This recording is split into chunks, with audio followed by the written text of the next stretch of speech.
Hola, muy buenas, bienvenidos a todos. En el vídeo de hoy vamos a ver el circuito eléctrico, los interruptores y los protectores.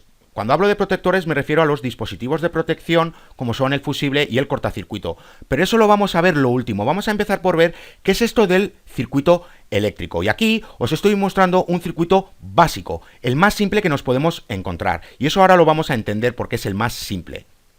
¿Y qué podemos ver en este circuito básico? Bueno, vemos que tenemos una fuente de voltaje, en este caso una batería, y esta batería simplemente lo que hace es generar unas cargas que salen de una de las terminales, y me da igual de qué terminal salgan, que sea de la negativa o de la positiva, porque eso lo vamos a ver ahora enseguida. Entonces, como digo, salen de una de las terminales y empiezan a viajar por estos conductores que tenemos aquí, que son las trayectorias que deben de seguir estas cargas, y llegan, en este caso, a esta bombilla que tenemos aquí, pero las bombillas tienen resistencia. Cada bombilla tiene una resistencia, entonces lo que hacen estas cargas es atravesar la resistencia de la bombilla. Cuando las cargas atraviesan esta resistencia, esta bombilla lo que hace es generar una luz visible que nosotros podemos ver. Y una vez que han atravesado esta resistencia, continúan viajando por el conductor hasta llegar a entrar por la otra terminal. Y como digo, ahora nos da igual que las cargas salgan de la terminal negativa y entren por la positiva, o que salgan de la positiva y entren por la negativa. A efectos prácticos ahora nos da igual. Ahora vamos a ver enseguida cuál es la dirección que debemos de tomar, pero como digo, eso ahora no nos incumbe. Ahora bien, ¿por qué a esta bombilla que tenemos aquí, que recordar que tiene una resistencia, entonces a la resistencia que estamos colocando aquí, bien hecha, claro está, ¿por qué se le está llamando carga, como nos está indicando aquí? ¿Por qué se le está llamando carga a la resistencia que colocamos aquí? Bueno, pues se le llama carga a la resistencia que colocamos aquí porque realmente la resistencia lo que hace es absorber cargas de la propia fuente de alimentación. Eso es lo que hace una resistencia realmente. Cuando nosotros colocamos una resistencia en un circuito, realmente lo que hace es absorber cargas de la fuente de alimentación. Por eso se le llama carga a la resistencia que coloquemos aquí. ¿Y esto qué significa? Bueno, recordar cuando vimos las fuentes de voltaje y de corriente, que os mostré una gráfica de voltaje frente a la corriente, como estoy poniendo aquí. Y os decía que siempre íbamos a obtener un voltaje constante independientemente de si la corriente aumentaba o la corriente disminuía. ¿Cómo puede aumentar la corriente o disminuir la corriente? Eso va en función de la resistencia que se coloque aquí. Es decir, aquí, cuando colocamos un resistor, ese resistor va a tener un valor en concreto. Bueno, pues en función de ese valor vamos a obtener más corriente o menos corriente, porque recordar que la resistencia se opone a la corriente. Si colocamos aquí más resistencia, vamos a tener menos corriente. En cambio, si colocamos aquí una resistencia con un valor menor, vamos a obtener más corriente. Y a eso es a lo que me refiero cuando la corriente aumenta o disminuye. Entonces, siempre vamos a obtener un valor constante de voltaje, como digo, independientemente de si esta corriente aumenta o disminuye, la que tenemos en este circuito en concreto. Pues como tenemos aquí, imaginemos que tenemos 6 voltios. Bueno, pues independientemente del tipo de resistor que coloquemos aquí, es decir, que tengan valores diferentes, aquí la corriente va a aumentar o va a disminuir, pero eso no va a afectar para nada al valor del voltaje que nos está dando esta fuente de voltaje, que son 6 voltios. Entonces, cuando vemos esto, realmente que una fuente de alimentación siempre nos va a dar un voltaje constante independientemente de si la corriente aumenta o disminuye, se está hablando de fuentes ideales. Y eso sería lo ideal realmente, porque realmente lo ideal es que tuviéramos siempre una fuente de alimentación que nos estuviera generando siempre un voltaje constante, en este caso 6 voltios. Y eso sería lo ideal. Pero en realidad nos vamos a encontrar con fuentes reales y no van a ser fuentes ideales. ¿Y eso qué quiere decir? Bueno, pues quiere decir que en estas fuentes reales ya no vamos a obtener ese valor constante, es decir, esos 6 voltios, porque ahora el voltaje es menor, va a ir disminuyendo poco a poco, como vemos en esta línea de aquí. Y eso se debe a que estas cargas que colocamos aquí, por eso se llaman cargas, están absorbiendo cargas de la propia fuente de alimentación. Y eso significa que ya vamos a obtener menos voltaje, como estoy indicando aquí. Pero a efectos prácticos, siempre vamos a considerar a estas fuentes reales como fuentes ideales. Y eso quiere decir que siempre vamos a obtener esos 6 voltios, en este caso, porque son 6 voltios, independientemente del valor de la resistencia que coloquemos aquí, o la carga que coloquemos aquí. Por eso se le llama carga realmente. Bueno, pues eso que quede claro. Una cosa más a decir de este circuito básico. Y es que os había dicho que era el circuito más simple que nos podíamos encontrar. ¿Por qué? Porque realmente necesitamos de un voltaje que atraviese a una resistencia. Recordad que aquí tenemos una resistencia. Bueno, pues necesitamos de un voltaje que atraviese una resistencia para que la corriente pueda fluir. Es decir, para que exista corriente, necesitamos de un voltaje que esté atravesando una resistencia como tenemos aquí. Y como solo tenemos una resistencia y un voltaje, por eso digo que es el circuito más simple que podemos generar o que nos podemos encontrar realmente. Porque como digo, solo tenemos un dispositivo de cada. Lo mínimo que necesitamos, tanto el voltaje como resistencia. Ahora vamos a ver los diagramas esquemáticos de los circuitos eléctricos. Aquí os estoy mostrando este diagrama esquemático, que corresponde al circuito eléctrico que tenemos aquí. ¿Y qué podemos ver en los diagramas esquemáticos? Bueno, pues en los diagramas esquemáticos van a aparecer los símbolos estándar de los dispositivos electrónicos que tengamos en este circuito electrónico en concreto. Bueno, pues este diagrama esquemático corresponde a un circuito electrónico en concreto, que es este. Bueno, pues simplemente vamos a ver qué dispositivos aparecen en este circuito de aquí. Entonces, ¿qué podemos ver aquí? Aquí vemos el símbolo estándar del voltaje. Este es el símbolo estándar que representa las fuentes de voltaje de corriente continua. Recordar cómo eran. Bueno, pues aquí lo tenemos. Aquí también tenemos otro símbolo estándar que aún no habíamos visto, que representa una bombilla. También, para representar una bombilla, la podríamos ver de esta manera, una X y simplemente, a ver si lo hago bien, voy a ir para atrás, un círculo. Una X dentro de un círculo. Esto también representa la bombilla. Entonces, como digo, en un diagrama esquemático simplemente nos vamos a encontrar a los símbolos estándar empleados en este circuito en concreto. Como vemos aquí, aquí tenemos una fuente de alimentación y aquí tenemos una lámpara. También, un circuito esquemático simplemente nos va a indicar cómo están interconectados los diferentes dispositivos electrónicos. Es decir, imaginemos que aquí tenemos otra bombilla y voy a intentar representarla de la otra manera. Es decir, la X y un círculo. A ver si lo puedo hacer bien. Rápidamente el círculo, exactamente, seguimos por aquí, seguimos por aquí. Aquí tenemos ya dos bombillas.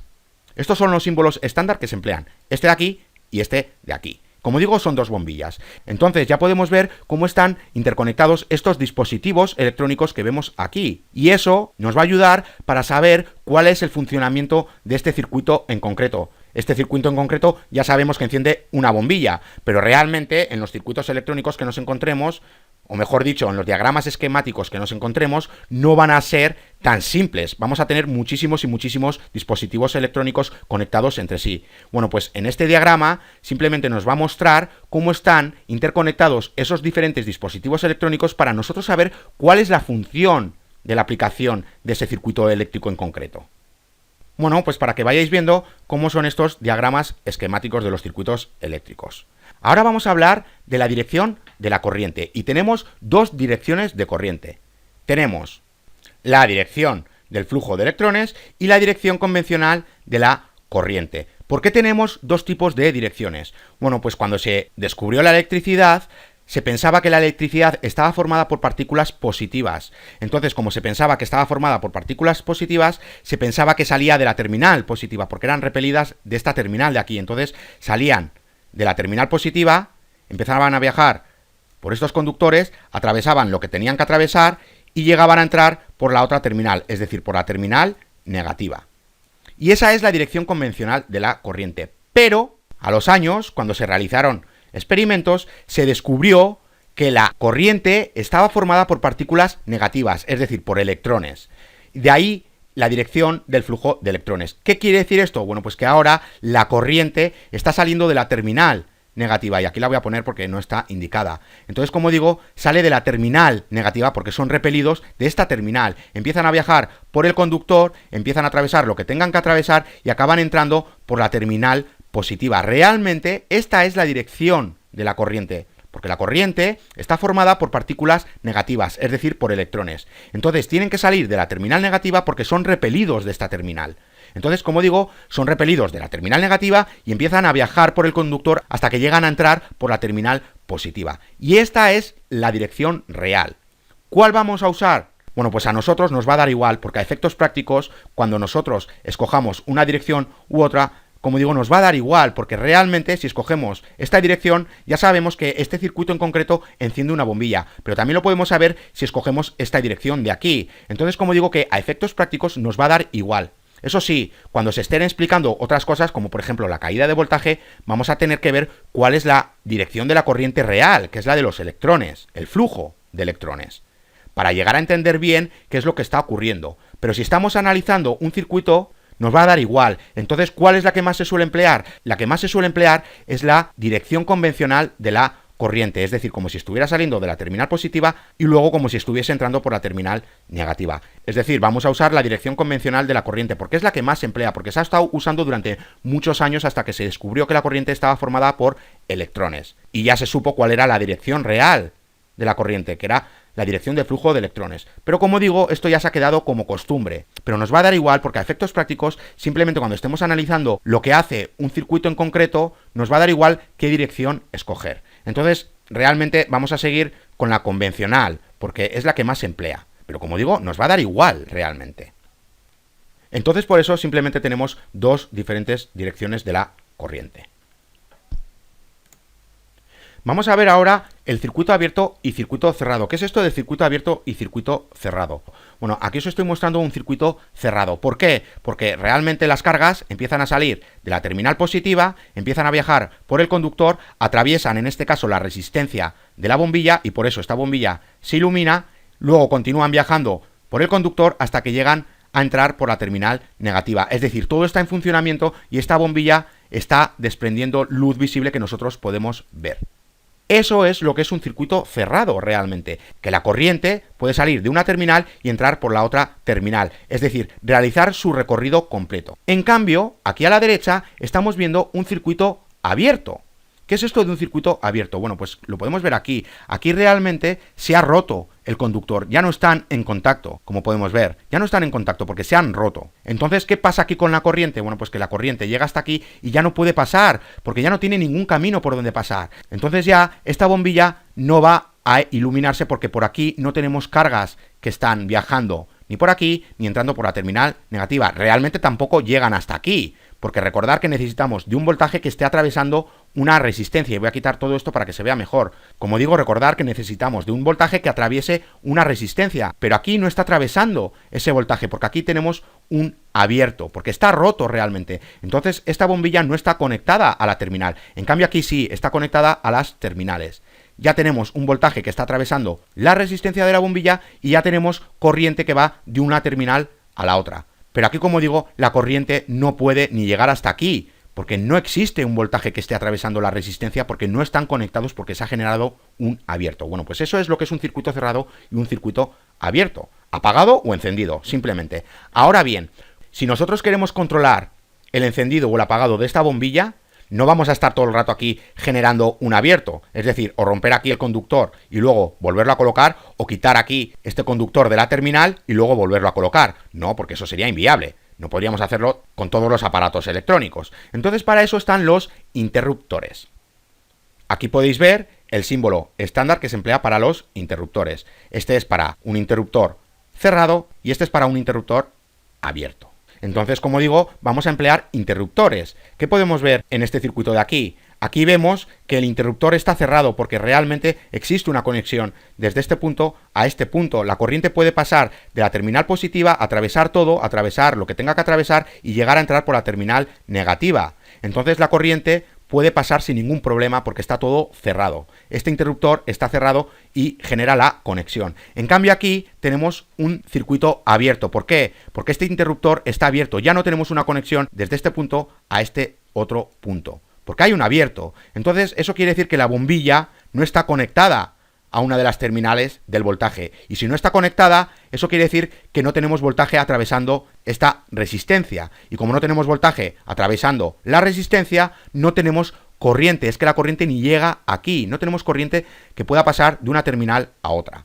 Bueno, pues así es como nosotros controlamos los circuitos abiertos o cerrados. Es decir, cuando queremos que se encienda una bombilla o cuando queremos que se apague. Estos interruptores, ahora vamos a ver cuáles son los más típicos y cuáles son los que más se emplean. Aquí podéis ver un ejemplo. Aquí tenemos el interruptor que se llama volquete y aquí vemos una palanca que simplemente moviéndola de posición vamos a obtener o un circuito cerrado o un circuito abierto. Como digo, si aquí es para un circuito abierto, bueno, pues si lo colocamos a esta posición vamos a tener un circuito cerrado. Ahora vamos a ver los símbolos estándar empleados para los interruptores porque tenemos varios interruptores como podemos ver aquí. Este ya lo habíamos visto antes. Ahora mismo está en una posición que está generando un abierto. Imaginemos que aquí tenemos una bombilla. Voy a representarla con este símbolo, que es más fácil para mí dibujarlo. Pues como digo, imaginemos que aquí tenemos una bombilla. Bueno, pues ahora mismo esta bombilla está apagada porque el interruptor lo tenemos abierto, como podemos ver. Si estuviera en la otra posición, es decir, esta flecha la bajamos y la ponemos en contacto con este punto, pues ahora sí que tendremos un circuito cerrado y esto desprenderá luz visible. Ahora, ¿qué podemos ver aquí en la nomenclatura? SP, ST. ¿Qué es esto de S? ¿Qué es esto de P? ¿Qué es esto de S? ¿Y qué es esto de T? Bueno, pues estas siglas vienen del inglés, como siempre, y esta S viene de single, solo, o lo podríamos traducir como único. Esto de aquí es polo, que ahora vamos a ver qué es. Esto de aquí es otra vez la S, y luego aquí tenemos track de vía. Bueno, ¿qué es eso de polo y qué es eso de vía? Polo hace referencia al brazo móvil que tenemos aquí. Como solo tenemos un brazo móvil, por eso es único, single, único polo, porque solo tenemos un brazo móvil. ¿Y qué es esto de track? Es decir, vía. Bueno, pues la vía está haciendo referencia a este circuito que tenemos aquí. Es decir, solo tenemos uno, y voy a quitar todo esto para que lo veáis mejor. Es como si tuviésemos aquí, como digo, una bombilla y solo tenemos un circuito. Entonces, en función de la posición de este brazo móvil, esta bombilla se va a encender o se va a apagar. En este caso está apagada porque lo tenemos arriba. En el momento que coloquemos este brazo móvil en esta posición de aquí, es decir, como si lo tuviéramos aquí, entonces ya está esto en funcionamiento. Entonces, como digo, solo estamos controlando una sola vía, es decir, un solo circuito. Por eso, una sola vía. Y eso lo vais a entender mejor ahora con este de aquí. Aquí tenemos SPDT. ¿A qué hace referencia esta D? A double, a doble. Entonces aquí nos está diciendo que tenemos doble vía. Aquí tenemos un solo polo, porque tenemos un solo brazo, como podemos ver aquí. Pero nos está diciendo que tenemos doble vía. ¿Qué es esto de doble vía? Bueno, pues voy a quitar todo esto. Imaginemos que aquí tenemos otra bombilla, como estoy indicando aquí, y luego aquí tenemos otra bombilla. Imaginemos que tenemos otra bombilla aquí conectada. De esta manera, aunque no sepamos muy bien cómo es esta conexión, como digo, imaginemos que tenemos dos bombillas. Entonces, lo que quiero decir es que si este brazo móvil lo tenemos situado en este punto de aquí, lo que está haciendo es generar un circuito cerrado y esta bombilla se va a iluminar. En cambio, aquí está generando un abierto y esta bombilla no se va a iluminar. Entonces, por eso es de doble vía, porque en función de la posición del brazo móvil, vamos a controlar dos circuitos. A uno lo vamos a dejar abierto y a otro lo vamos a dejar cerrado. Y si lo cambiamos, a este le vamos a dejar cerrado y a este le vamos a dejar abierto. En cambio aquí no, aquí solo dejábamos uno, o cerrado o abierto. Bueno, pues eso es a lo que hace referencia a lo de una única vía o dos vías, doble vía. Que simplemente, en función de la posición de este brazo móvil, va a dejar un circuito abierto y otro cerrado. Ahora, en este de aquí, en el de la derecha, tenemos DP-ST. Es decir, doble polo y una sola vía. Bueno, pues esto de doble polo hace referencia a estos brazos que tenemos aquí, a estos dos brazos. Antes teníamos un brazo móvil y otro brazo móvil, y aquí tenemos dos brazos móviles. Y eso es a lo que hace referencia esta D, que tenemos dos brazos móviles. Y estas líneas discontinuas que tenemos aquí simplemente nos están indicando que estos dos brazos móviles están unidos, que se mueven a la vez. Es decir, en cuanto movamos este interruptor, simplemente los dos brazos móviles se van a mover juntos, porque así nos lo están indicando estas líneas discontinuas, porque están unidos. Ahora tenemos una sola vía, y como podemos ver, aquí tenemos como dos circuitos. Pero, ¿por qué realmente es una sola vía? Bueno, pues vamos a verlo rápidamente. Aquí tenemos una bombilla. Y aquí tenemos otra bombilla. Bueno, pues en función de la posición de estos brazos móviles, vamos a generar un abierto o un cerrado, como pasaba aquí, o un abierto o un cerrado, no un abierto y uno cerrado, como tenemos en el segundo, sino como tenemos en el primero, que se van a abrir o se van a cerrar a la vez. Es decir, ahora tenemos un abierto en las dos bombillas y ninguna se va a iluminar. En el momento que nosotros cambiemos de posición este interruptor de aquí, se va a generar un cerrado para los dos, y ya vamos a tener estas bombillas desprendiendo luz visible que nosotros podemos ver. Pero no una apagada y otra encendida como teníamos aquí, sino que se van a encender a la vez o se van a apagar a la vez. Por eso es de una sola vía. Y ya por último, vemos aquí que tenemos doble de todo, es decir, doble polo y doble vía. Bueno, pues ya lo podemos ver aquí. Aquí tenemos dos brazos móviles, por eso doble polo, y sabemos que están unidos entre sí porque así nos lo están indicando estas líneas discontinuas. Entonces sabemos que se mueven a la vez. ¿Y por qué es de doble vía? Bueno, pues porque en función de la posición donde se encuentre este interruptor, se va a generar por un lado un cerrado, como tenemos aquí un circuito cerrado, pero aquí un circuito abierto, como nos pasaba con el segundo, que teníamos de doble vía. Bueno, pues aquí tenemos doble vía por eso mismo, porque mientras un circuito está cerrado, el otro está abierto. Y aquí no nos pasaba eso, aquí nos pasaba como en el primero. Es decir, o abierto o cerrado. O abierto o cerrado, pero aquí no. Uno abierto y otro cerrado. Y aquí lo mismo, uno abierto y el otro cerrado. Por eso es de doble vía y doble polo porque tenemos dos brazos móviles.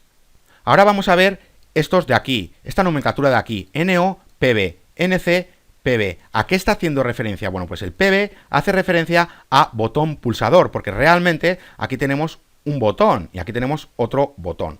Y eso de NO y NC está haciendo referencia a normally open o normally closed, es decir, o normalmente abierto o normalmente cerrado.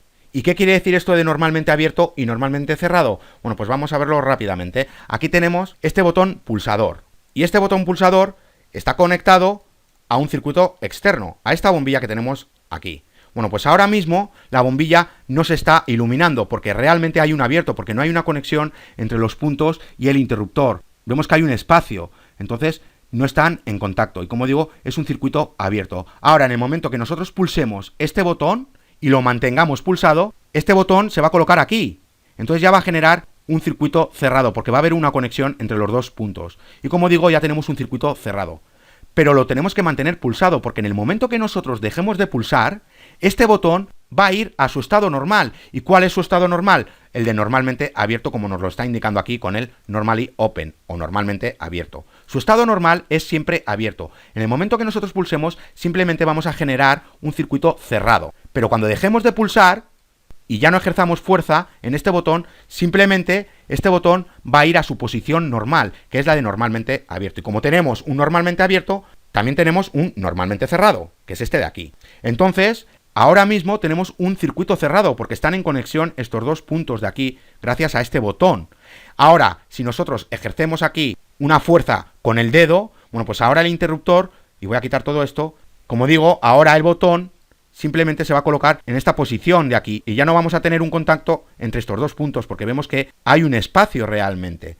Se ha generado un circuito abierto. Ahora bien, en el momento que dejemos de pulsar este botón va a ir a su estado normal. ¿Y cuál es su estado normal? El de normalmente cerrado, como podemos ver aquí. Entonces, en ocasiones vamos a querer botones que sean normalmente abiertos y en otras ocasiones vamos a necesitar botones que sean normalmente cerrados. Esto del normalmente abierto o normalmente cerrado se ve muchísimo en los cuadros eléctricos, es decir, en los autómatas. Aquí no lo vamos a ver, pero se va a hacer un curso más adelante sobre ello y ahí se verá. Y ahí vamos a ver que tenemos muchos interruptores normalmente abierto y normalmente cerrado, que se aplica muchísimo. Y ya por último vemos el interruptor rotatorio de polo único. ¿Por qué polo único? Porque como podemos ver solo tiene un brazo móvil. Y este brazo móvil se va a ir moviendo a diferentes puntos. Y en el punto en el que se encuentre va a generar un circuito cerrado. Y los demás van a quedar abiertos. Por eso también esto lo podemos considerar como 6 vías. Porque realmente a una la tiene cerrada y a las demás las tiene abiertas. Y luego cuando cambia de posición, ahí donde esté situado ese brazo móvil, va a generar un cerrado y los demás los va a tener abiertos. Pues como nos ocurría con este de aquí, con el de doble vía. Pues por eso digo que puede ser como 6 vías realmente, porque como digo, a uno lo tiene cerrado y a los demás los tiene abiertos. Bueno, ahora os voy a enseñar los interruptores más comunes que nos podemos encontrar. Aquí podéis ver el interruptor de volquete, que es este de aquí. Bueno, pues simplemente moviendo esta palanquita vamos a generar un abierto o un cerrado en función de la posición de este interruptor, como digo. Aquí tenemos el interruptor balancín. Bueno, pues en función de la posición de este interruptor vamos a generar un abierto o un cerrado. Este es el típico interruptor que nos podemos encontrar en las lamparitas de noche. Nosotros cuando queremos encender una bombilla o apagarla, pues simplemente vamos a pulsar este interruptor que tenemos aquí. En función de la posición la vamos a apagar o la vamos a encender. Y aquí tenemos el interruptor botón. Ahora me da igual que sea un normalmente abierto o un normalmente cerrado. Simplemente si este se trata de un normalmente abierto, pues vamos a tener un circuito abierto. En el momento que pulsemos este botón y lo mantengamos pulsado, se va a generar un circuito cerrado. En el momento que soltemos, y lo voy a hacer al revés, en el momento que soltemos este botón, se va a generar un circuito abierto porque va a volver a su estado normal, que es el de normalmente abierto. Y lo mismo al revés, si tuviésemos un normalmente cerrado, bueno, pues simplemente tendríamos un circuito cerrado. En el momento que pulsemos este botón, pues se va a generar un circuito abierto siempre y cuando lo tengamos pulsado. En el momento que dejemos de pulsar, se va a volver a generar ese circuito cerrado porque es el estado de este botón pulsador, que su estado es el de normalmente cerrado. Y ya por último vemos aquí los interruptores rotatorios. Bueno, pues simplemente moviendo este interruptor de forma horizontal o vertical, se va a encender o se va a apagar un circuito en concreto, es decir, o vamos a tener un circuito abierto o un circuito cerrado. Por último, vamos a hablar de los interruptores de semiconductores. No hemos visto nada de los semiconductores y eso se va a ver en otro curso, porque en este curso no se va a ver. Pero para adelantaros un poco, deciros que los transistores tienen muchísimas y muchísimas aplicaciones. Una de ellas ya la habíamos visto como una fuente de corriente y otra es como interruptor. Aquí vemos estos símbolos estándar para los interruptores. Aquí tenemos un interruptor cerrado y aquí tenemos un interruptor abierto. Bueno, pues eso es prácticamente lo que nos está indicando aquí, que los transistores los podemos usar como interruptores. Y tenemos dos tipos de transistores. Tenemos el transistor bipolar y el transistor de efecto de campo. Y como digo, da igual que no sepáis lo que es porque realmente no es ámbito de este curso, pero simplemente adelantaros que los transistores también sirven como interruptores, al igual que como fuentes de corriente. ¿Y cuáles son las diferencias que podemos ver entre estos dos transistores? Bueno, pues que este transistor se controla mediante corriente. Y aquí nos está diciendo que mientras a esta terminal de aquí, que se llama la terminal base, le esté llegando corriente, como nos indica aquí, bueno, pues que entre este punto y entre el otro va a haber un circuito cerrado, como nos está indicando este interruptor de aquí. Es decir, vamos a tener aquí corriente. En cambio, en el momento que aquí no le llegue corriente, se va a generar aquí un abierto entre estas dos terminales. Realmente un transistor funciona como un grifo. Si aquí le llega corriente, abre el grifo y permite la corriente desde este punto hasta este otro punto. En cambio, si no le llega corriente, no abre el grifo y no va a haber corriente entre esta terminal y esta otra de aquí. Entonces, simplemente que sepáis que aquí cuando tenemos corriente, o cuando a esta terminal le llega corriente, aquí tenemos un circuito cerrado entre estos dos puntos. En el momento que aquí no le llega corriente, aquí tenemos un abierto. Y no hay corriente desde esta terminal hasta esta otra terminal. No hay corriente. Y este de aquí funciona igual. Este de transistor de efecto de campo funciona de la misma manera, con la diferencia de que ahora se controla con voltaje. Aquí lo controlábamos con corriente, bueno, pues aquí lo controlamos con voltaje y normalmente este voltaje es negativo. Entonces simplemente cuando a esta terminal le llega un voltaje negativo, bueno, pues desde aquí a aquí se va a generar un circuito cerrado, es decir, puede pasar la corriente. En el momento que aquí no le llegue voltaje, bueno, pues aquí se va a generar un circuito abierto y no vamos a tener corriente desde este punto hasta este otro punto. Bueno, pues para que veáis realmente que los transistores tienen muchas y muchísimas aplicaciones.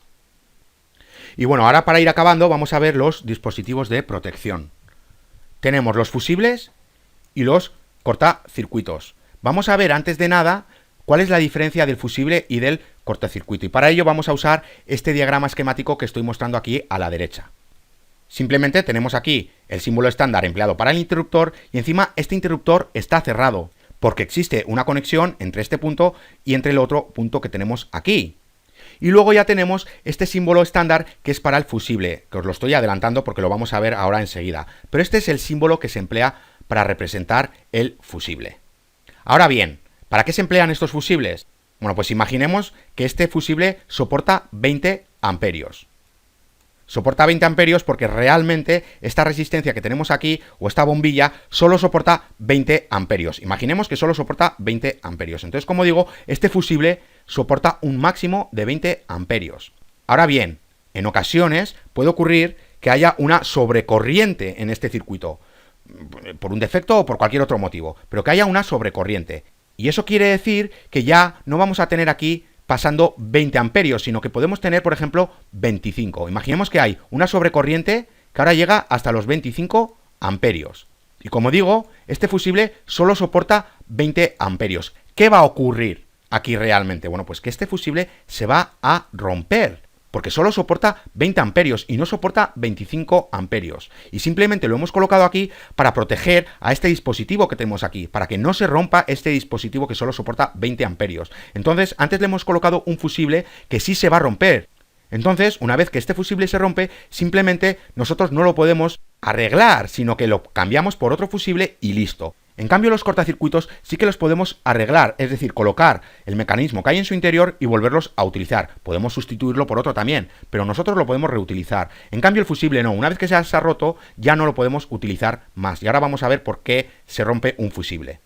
Entonces os digo que esta corriente que soporta el fusible realmente se llama corriente nominal, porque es el máximo que soporta. Más allá, este fusible se va a romper. En cambio, los cortacircuitos, como digo, sí, saltarán unos mecanismos que nosotros podremos recolocar y podremos reutilizar ese cortacircuito. Lo contrario que ocurre con el fusible, que una vez que se rompe, pues lo tenemos que cambiar por otro y ya está.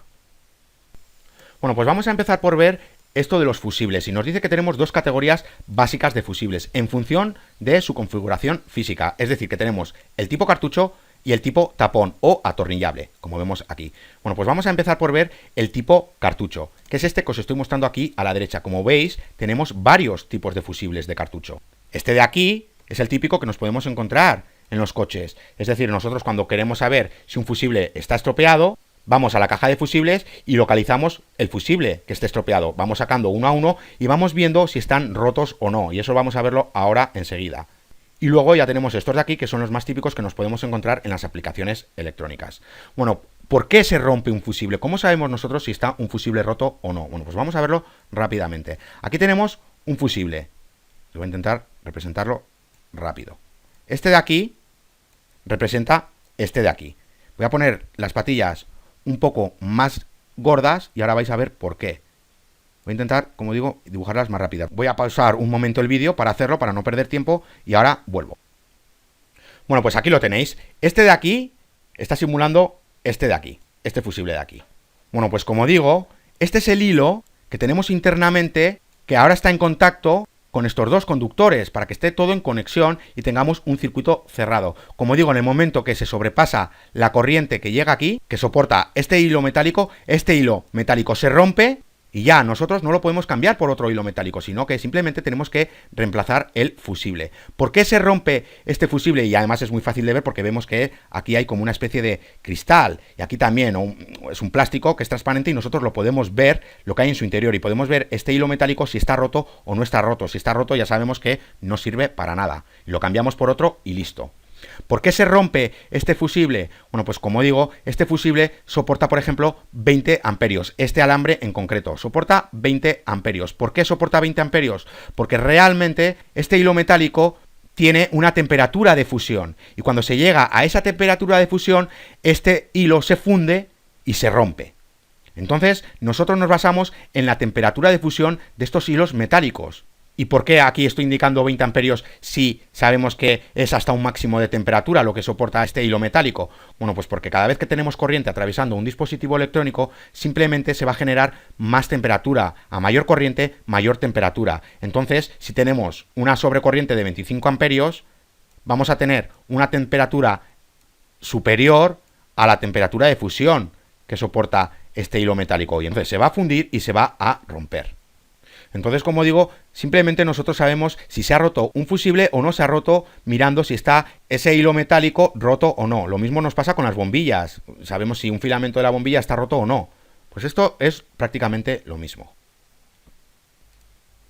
Y aquí, a la derecha, os estoy mostrando el tipo tapón o atornillable, como podemos ver aquí, que con un destornillador, pues simplemente lo podemos hacer girar o no. Pues bueno, pues ya veis qué aspectos tienen cada uno de estos fusibles, los del tipo de cartucho y los del tipo tapón. Estos son los de cartucho y estos son los de tapón. Bueno, y aquí veis el símbolo estándar de los fusibles, que ya me había adelantado antes para explicaros una cosa. Bueno, pues es este de aquí, es una especie de onda. Y este va a representar a todos los fusibles, tanto al de cartucho como al de tapón, este de aquí. Bueno, pues simplemente cada vez que lo veamos vamos a saber que se trata de un fusible. Y por último, vamos a ver los dos tipos comunes que tenemos de fusibles. Tenemos el de acción rápida y el de acción lenta. El de acción rápida es de tipo F y el de acción lenta es de tipo T, que lo acabo de tapar. Bueno, ¿qué diferencia hay en estos de acción rápida y en acción lenta? Vamos a verlo rápidamente. Tenemos aquí un fusible. Y este es el hilo metálico, que genera la conexión entre las dos terminales. Bueno, pues imaginemos que tenemos un circuito electrónico y que lo apagamos y lo encendemos todo el rato. Y este soporta solo 20 amperios. Y como digo, estamos encendiendo y apagando, y lo voy a poner un poco más a la derecha porque luego no se va a ver. Voy a ponerlo mejor, voy a ponerlo aquí. Como digo, este fusible soporta 20 amperios. Esta es la corriente nominal de este fusible en concreto. Ahora bien, cada vez que encendemos este dispositivo electrónico, imaginemos que aquí tenemos más dispositivos electrónicos colocados en este circuito electrónico, bueno, pues cada vez que encendemos este circuito electrónico, se genera una sobrecorriente, porque hasta que la corriente no recorre todos los dispositivos electrónicos y vuelve a la terminal que tiene que entrar, no tenemos todo ese flujo de corriente pasando por todos los puntos. Entonces, como digo, al principio vamos a tener una sobrecorriente. Imaginemos que es de 25 amperios, que tenemos 25 amperios cada vez que se enciende este dispositivo electrónico. Ahora sí, durará un segundo, pero siempre tenemos esa sobrecarga. Bueno, pues esto de acción rápida lo que nos está diciendo que este fusible en concreto, como es de acción rápida, soporta cierto tiempo una sobrecarga. Imaginemos que este fusible, y son números arbitrarios, no hagáis caso a estos números. Imaginemos que soporta durante 3 segundos una sobrecarga de 25 amperios. Y que cada vez que encendemos esta aplicación electrónica hay una sobrecorriente de 25 amperios durante un segundo. Entonces, este fusible va a soportar esa sobrecorriente de 25 amperios, lo puede soportar durante 3 segundos. Como es menor, no va a haber problema y no se va a romper y todo va a estar en funcionamiento, porque realmente este tiempo es muy pequeño y lo pueden soportar los dispositivos electrónicos. Como digo, no hagáis caso al segundo ni a los 3 segundos, es para que lo entendáis. Ahora bien, de tanto encender y apagar esta aplicación electrónica, este va a ir disminuyendo el tiempo que soporta esa sobrecorriente. Es decir, si antes soportaba 3 segundos, pues después de encender muchísimas y muchísimas veces esta aplicación electrónica, ahora la vida de soporte de este fusible es menor. Ahora imaginemos que ya solo lo soporta en un segundo. Es decir, ahora el tiempo que soporta esa sobrecorriente ha disminuido. Y ya puede que se rompa una vez que lo encendamos, porque imaginemos que ahora lo soporta un segundo o 0,5 segundos. Y aquí tenemos un segundo de sobrecorriente, es decir, ahora soporta menos tiempo esa sobrecorriente.